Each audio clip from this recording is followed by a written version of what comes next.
வாங்கிக்கோங்க ஐஸ்கிரீம், பழச்சாறு நிறைந்த ஐஸ்கிரீம், வாங்க வாங்க வந்து வாங்கிக்கோங்க அப்படின்னு சொல்லிக்கிட்டு மீனுக்குருவி தன்னோட ஐஸ்கிரீமை வித்தபடி அந்த பக்கமா பறந்து போச்சு. இத மரக்கிளையில உட்கார்ந்திருந்த ஒரு காக்கை குடும்பம் பார்த்துக்கிட்டு இருந்தாங்க. அப்பா, எனக்கு காசு கொடுங்க, நான் ஐஸ்கிரீம் வாங்கணும். ஐஸ்கிரீம்னா எனக்கு ரொம்ப பிடிக்கும், ப்ளீஸ் பா.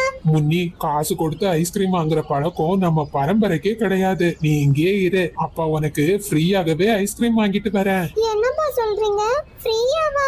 அது எப்படி கொடுப்பாங்க? உங்க அப்பா நினைச்சா எல்லாமே ஃப்ரீயா கிடைக்கும். நான் வாங்கிட்டு வரேன் அப்படின்னு சொன்ன காலுக்காக மீனுக்குருவிய பின்தொடர்ந்து பறக்க ஆரம்பிச்சது.